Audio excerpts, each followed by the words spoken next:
wabarakatuh. Alhamdulillah wassalatu wassalamu ala Rasulillah wa ala alihi wa sahbihi wa mawalah. Wa ashhadu an la ilaha illallah wahdahu la syarikalah wa ashhadu anna Muhammadan abduhu wa rasuluh.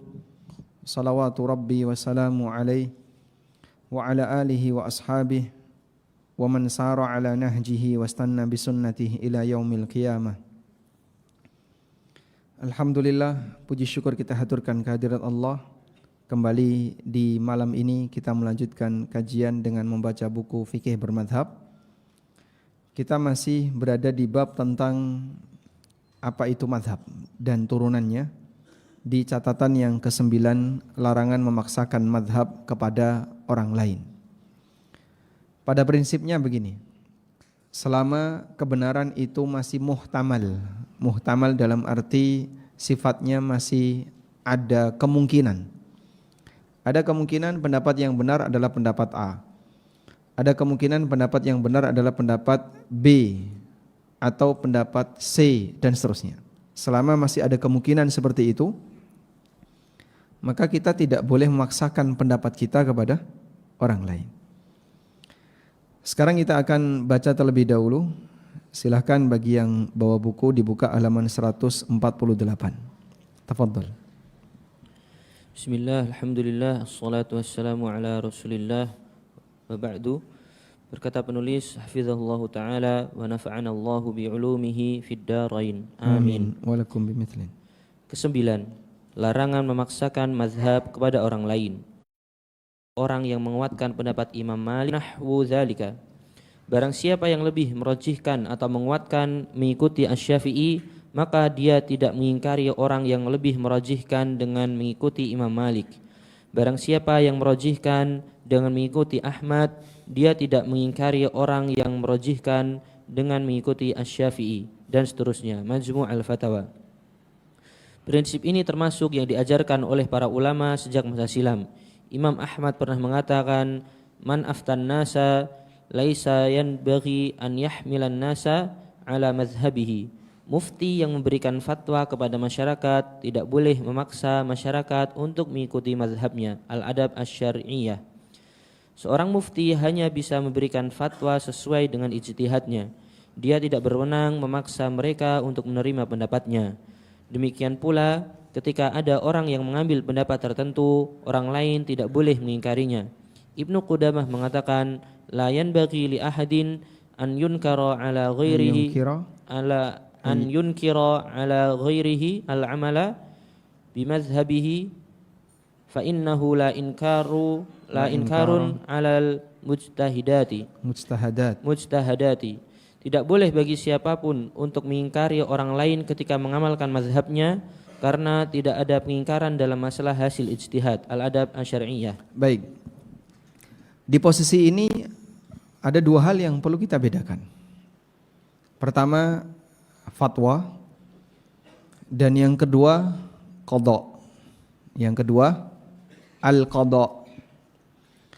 Kalau fatwa berarti dia terbit dari seorang mufti.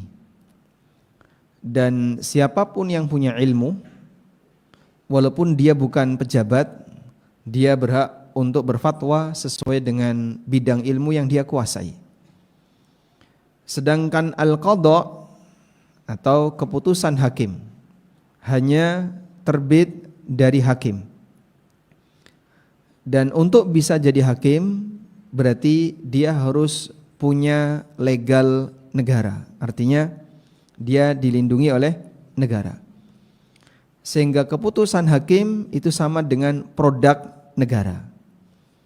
Maka untuk keputusan hakim statusnya memaksa, sebab dia produk negara. Mufti dengan hakim prosesnya sama. Mereka sama-sama beristihad. Mufti beristihad, hakim juga beristihad. Tapi ketika jadi produk,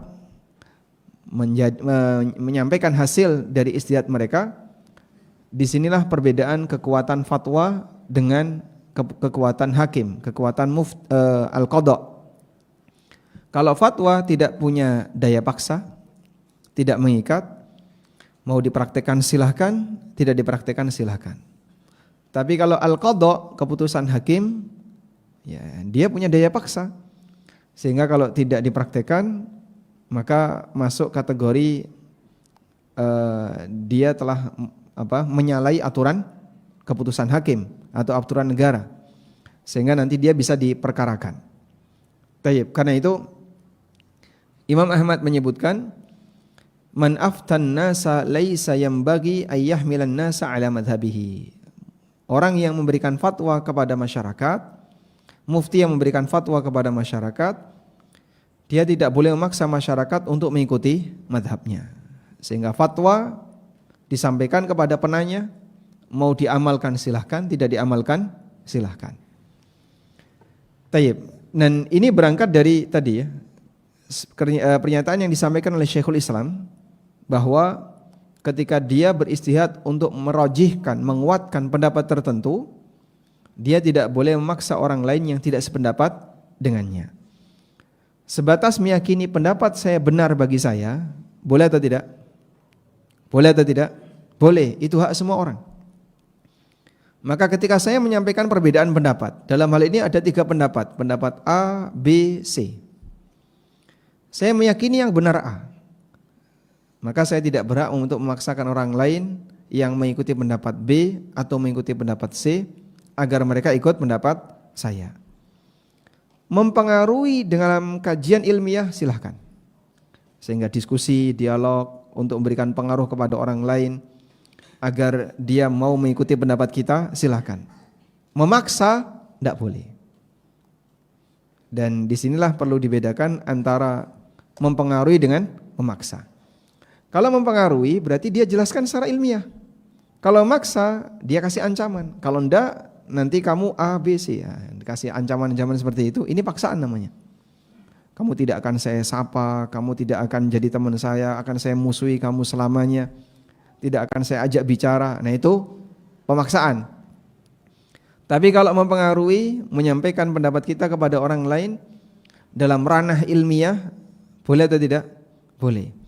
Orang punya hak bicara untuk menjelaskan apa yang menjadi keyakinannya atau mempengaruhi orang lain mengikuti apa yang menjadi pendapatnya, tapi di situ dalam lingkup ranah ilmiah. Ada sebuah perkataan yang disampaikan oleh Imam Asy-Syafi'i rahimahullah berkaitan dengan prinsip dalam berpendapat. Anda boleh tulis ya, di buku enggak ada. Qala Asy-Syafi'i rahimahullah, qauli sawabun yahtamilul khata'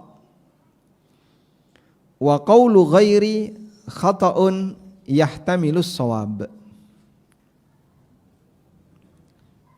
Beliau mengatakan, sudah siap mencatat ya?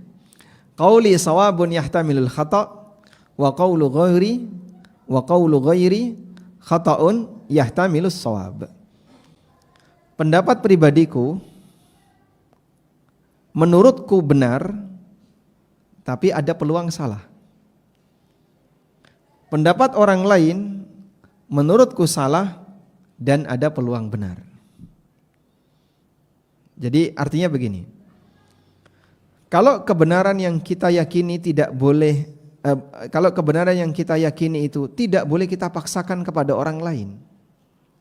Bukankah kita itu diperintahkan untuk mengajak orang kembali kepada kebenaran? Nah, disinilah Imam Syafi'i ngasih penjelasan. Kebenaran yang kau yakini itu menurut kamu, dan itu ada peluang salah. Sebagaimana pendapat orang lain kau nilai salah, dan dia punya peluang benar.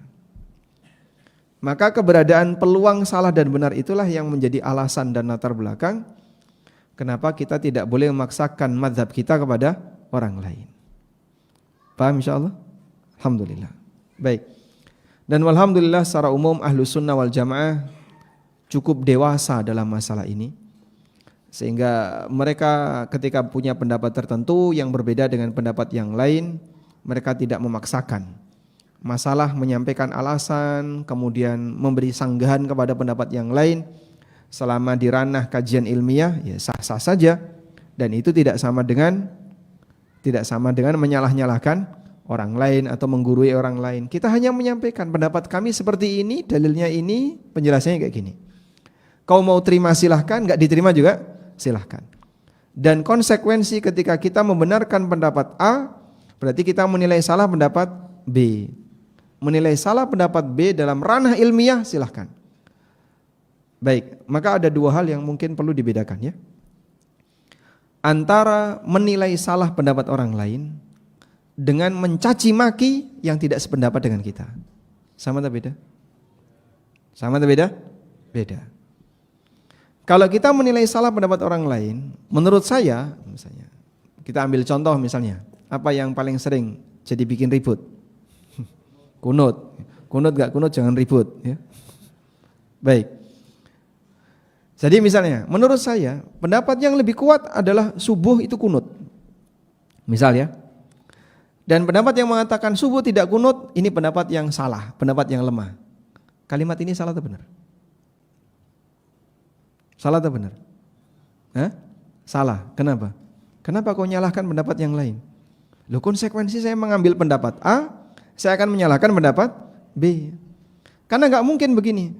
Menurut saya pendapat yang benar adalah subuh itu kunut. Pendapat yang lain benar juga.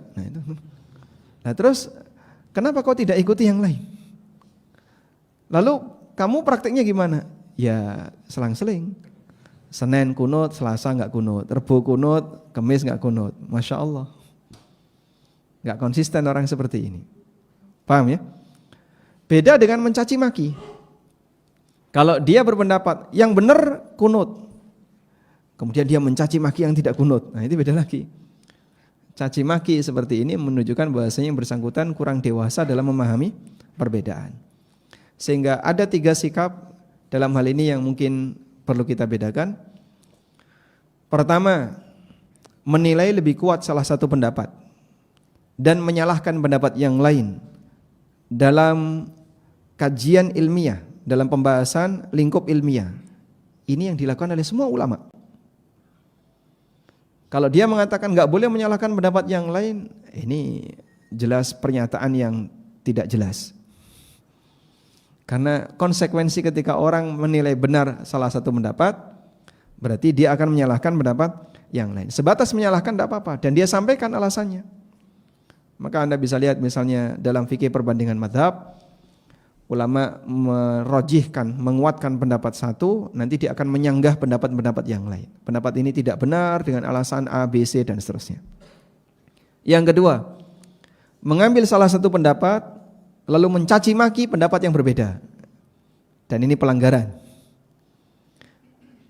Karena pendapatmu kau nilai benar, tapi bukan berarti pendapat yang lain 100% salah. Pendapatmu benar menurut kamu punya peluang salah, pendapat orang lain salah menurut kamu punya peluang benar. Sebagaimana perkataan Imam Syafi'i. Yang ketiga, mengambil salah satu pendapat dan memaksakan orang lain untuk mengikuti pendapatnya.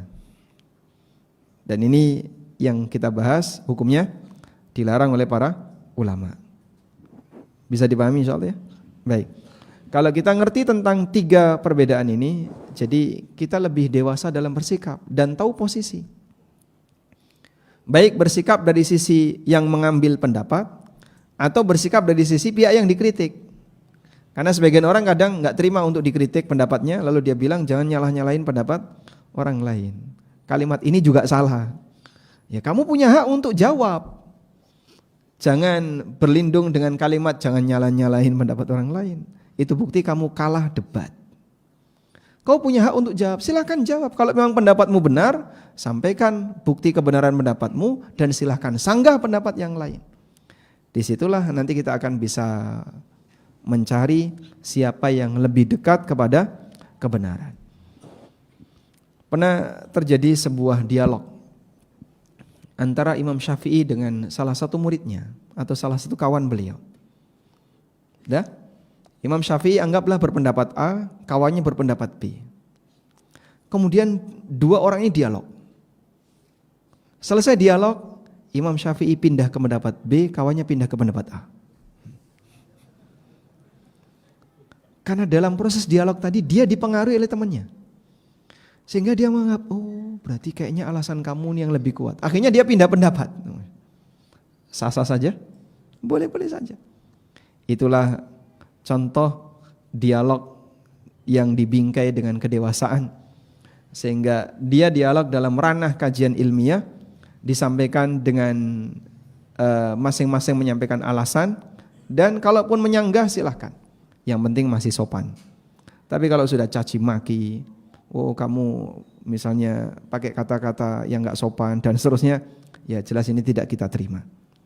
Baik, sekarang coba kita baca satu kisah Imam Malik dengan kitabnya Al-Muwatta. Kisah Imam Malik dan kitabnya Al-Muwatta. Tersebutlah seorang khalifah Bani Abbasiyah bernama Abu Ja'far Al-Mansur. Pada saat beliau berhaji, beliau mengajak Imam Malik untuk bertemu dengannya. Abu Ja'far menyampaikan keinginannya kepada Imam Malik. Saya ingin mencetak beberapa naskah untuk kitab yang Anda tulis. Lalu saya sebarkan ke berbagai negeri kaum muslimin. Saya perintahkan mereka untuk mengamalkan isinya dan tidak beralih ke yang lain karena saya melihat sumber ilmu adalah hadis hasil riwayat penduduk Madinah. Namun Imam Malik menolak dengan mengatakan, "Ya Amirul Mukminin, la taf'al hadza. Innan nasa qad sabaqat ilaihim aqawilu wa sami'u ahaditha wa rawaw riwayatin wa akhadha kullu qaumin minhum bima sabaqa ilaihim wa amilu bihi wa danau bihi min ikhtilafin nasi wa ghairihim." Wahai Amirul Mukminin, mohon jangan lakukan itu. Sudah ada banyak pendapat yang tersebar di masyarakat. Mereka telah mendengar banyak hadis dan mendapat banyak riwayat. Masing-masing orang telah mengambil pendapat yang sampai ke mereka sebelumnya, dan mereka mengambil prinsip beragama yang berbeda-beda antara satu dengan yang lain. Kemudian Imam Malik menegaskan, wa inna raddahum amma taqaduhu tashdidun fada'in nasa wa ma hum alaihi wa makhtara ahlu kulli baladin minhum li anfusihim. Jika Anda meminta mereka untuk meninggalkan pendapat yang selama ini mereka yakini, itu sangat memberatkan. Biarkan masyarakat mengambil pendapat yang selama ini mereka ikuti. Biarkan masing-masing penduduk negeri memilih pendapat yang sesuai untuk mereka. Tartibul Madarik. Baik. Dalam kisah ini Abu Ja'far Al-Mansur berencana untuk menerbitkan Al-Muwatta dalam jumlah banyak. Rencana ini salah atau benar? Rencana seperti ini salah atau benar? Ya? Benar atau salah? Benar ya, benar. Namun yang masalah di mana? Abu Ja'far mengatakan, saya akan perintahkan seluruh kaum muslimin yang ada di bawah kekuasaan Abu Ja'far ketika itu, dan beliau khalifah kedua pasca Abu Abbas As-Saffah. Jadi setelah Daulah Bani Umayyah ditaklukkan oleh Abbasiyah, khalifah pertama Abu Abbas As-Saffah terus digantikan oleh Abu Ja'far Al-Mansur, dan orang ini kencang. Abu Ja'far ini orangnya kencang. Maka Abu Ja'far ingin memaksa seluruh kaum muslimin semuanya harus mengikuti Muwatta. Enggak boleh keluar dari Muwatta. Masalahnya kan tidak semua hadis sahih ada di Muwatta. Dan perlu dipahami bahwasanya Muwatta ini jadi kitab viral. Karena termasuk salah satu di antara buku karya ulama kibar dengan tempat tinggal yang terkenal yaitu Madinah. Karena kalau karya terbit, misalnya karya ini terbit dari pelosok negeri dengan karya yang terbit dari Jakarta, lebih viral mana? Jakarta. Ini terbit dari Madinah yang dikenal sebagai kota ilmu, kota hadis. Kemudian penulisnya seorang ahli hadis, gurunya banyak sekali para ulama yang berguru kepada beliau, Imam Malik. Akhirnya penulisnya orang besar, tinggal di kota Nabi SAW, isinya hadis-hadis Nabi SAW. Namun tidak semua hadis tercakup di situ, sehingga masih banyak hadis-hadis yang lain yang tidak ada di situ. Maka kitab Al-Muwatta ketika itu jadi kitab sangat viral. Banyak orang yang datang ke sana untuk menyalin Al-Muwatta dan mempelajari Al-Muwatta. Namun Imam Malik tidak setuju dengan rencana ini. Kalau hanya sebatas menerbitkan Muwatta dalam jumlah banyak, ini dilakukan oleh banyak pemerintah hingga masa sekarang. Dan pemerintah-pemerintah masa silam, kaum muslimin menerbitkan aneka buku-buku para ulama. Sampai sekarang yang masih sangat peduli dengan itu adalah pemerintah Saudi. Sehingga buku A diterbitkan gratis, buku B diterbitkan gratis, tapi tidak ada pemaksaan. Sehingga tidak ada pernyataan seluruh kaum muslimin, bahkan yang ada di negeri Saudi sendiri, tidak harus mengamalkan buku itu. Siapapun berhak untuk mengambil, mempelajari, kalaupun tidak bersedia ya silahkan. Baik.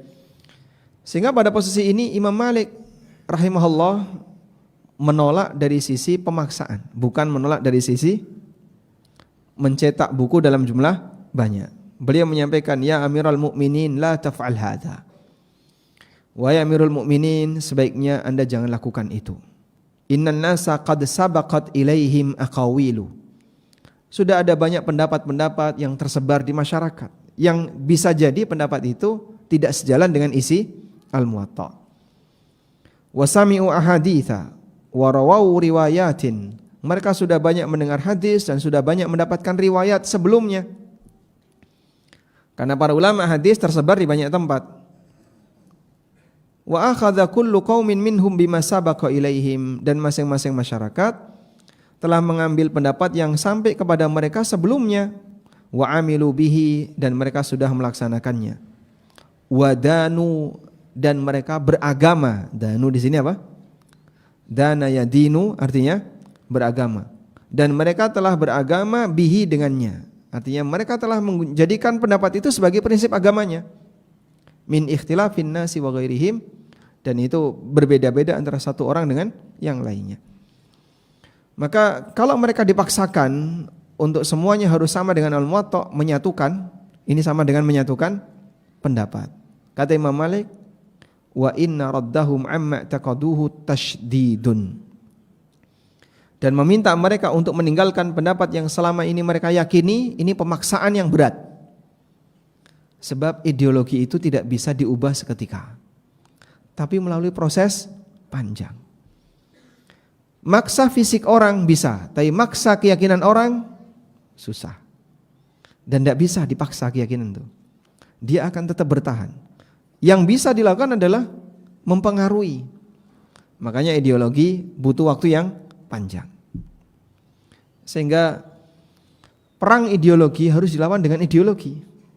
Bukan perang ideologi dilawan senjata. Ideologi dilawan senjata, dia tidak akan geser, bahkan makin bertahan. Karena itulah, kalau ada yang beda dengan kita dan perbedaannya tidak bisa ditoleransi, maka cara untuk meluruskannya adalah dengan diberi penjelasan, bukan dipaksa untuk meninggalkan. Karena kalau dipaksa untuk meninggalkan, bisa jadi dia nggak terima.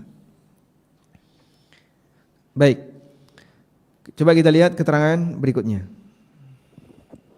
Bukan berarti Imam Malik berpendapat bahwa semua agama benar.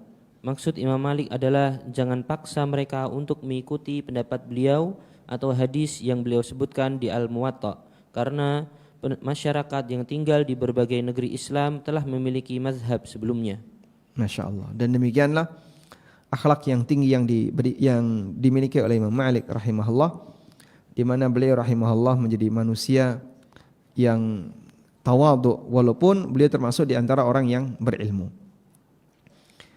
Dan dulu Muwatta ini jadi rujukan, ya. Sehingga beberapa ulama yang mereka ingin belajar secara lebih serius, referensinya itu Muwatta.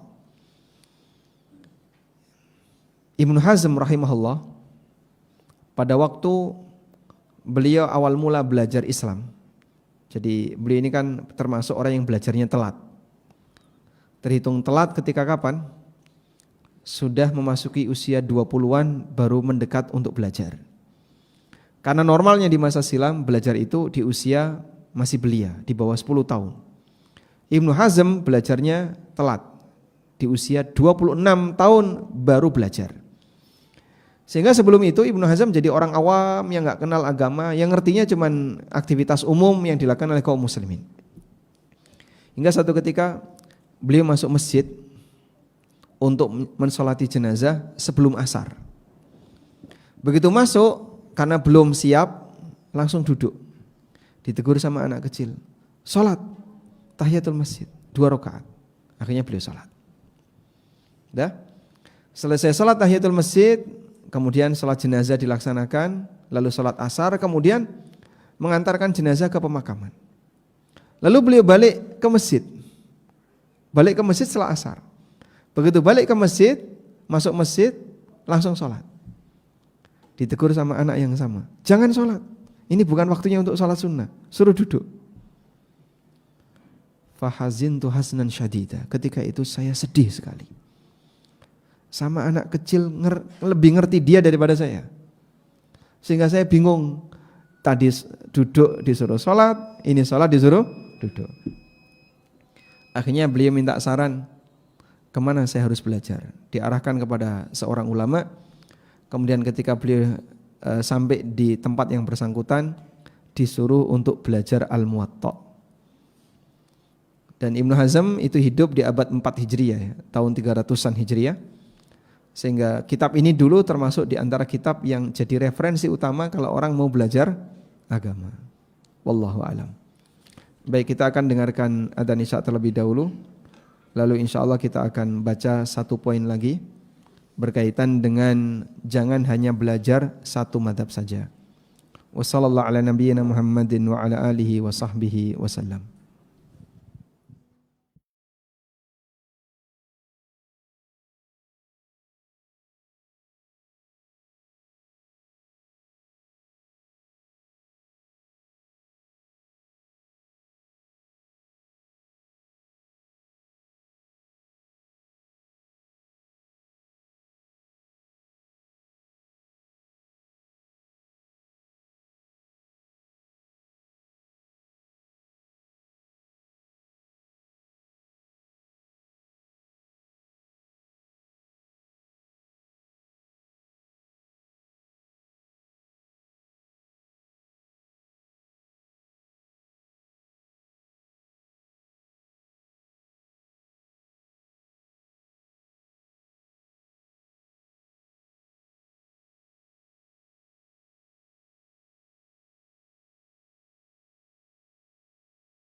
Alhamdulillah wassalatu wassalamu ala Rasulillah wa ala alihi wa sahbihi wa mawalah. Wa ashhadu an la ilaha illallah wahdahu la syarika lah. Wa ashhadu anna Muhammadan abduhu wa rasuluh. Salawatu rabbi wa salamu alaihi wa ala alihi wa ashabihi wa man sara ala nahjihi wa istanna bi sunnatihi ila yaumil qiyamah. Kita masuk ke poin 10. Catatan ke-10 tentang masalah bermadhab. Jangan hanya belajar satu madhab. Karena ada satu konsekuensi yang beresiko ketika orang hanya mengenal satu pendapat. Padahal masih ada pendapat yang lain yang punya peluang kebenaran yang sama. Coba kita bahas, silakan dibaca. Ke-10. Jangan hanya belajar satu mazhab saja. Membatasi diri hanya belajar satu mazhab terkadang memberikan efek samping. Di antaranya mengingkari pendapat lain tanpa melihat latar belakangnya. Asy-Syatibi mengatakan, "Inna ta'wida talibil ilmi alla yattali'a illa ala mazhabin wahidin rubbama yaksibuhu nufuran aw inkaran likulli mazhabi ghairi mazhabihi. Ma dama lam yattali' ala adillatihi fayurithuhu zalika zalika daghinatan didda a'immati ajma'in nasi ala fadlihim wa thiqatihim fid dini." Membiasakan para pelajar untuk tidak mengkaji kecuali satu mazhab terkadang menjadikannya mengingkari semua mazhab selain mazhabnya selama dia tidak menelaah dalil-dalilnya. Hal tersebut menyebabkan munculnya kebencian terhadap para ulama yang telah diterima oleh masyarakat karena keutamaan dalam masalah agama. Ma la yajuzu fihi khilaf. Nah. Jadi ini salah satu keterangan yang disampaikan oleh Asy-Syatibi rahimahullah berkaitan dengan dampak buruk atau pengaruh negatif ketika ada orang yang hanya mengenal satu arah kebenaran, efeknya sampai membenci ulama. Yang disepakati kalau dia itu ulama. Sehingga kalau sebatas dia tidak sependapat dengan orang lain, itu mungkin masih wajar. Kata Syatibi sampai fayurithuhu dzalika daghinatan didda a'immatin ajma'an nasu ala fadlihim wa thiqatihim fid din. Sehingga itu menyebabkan munculnya kebencian terhadap ulama yang disepakati keutamaan mereka dan keilmuan mereka.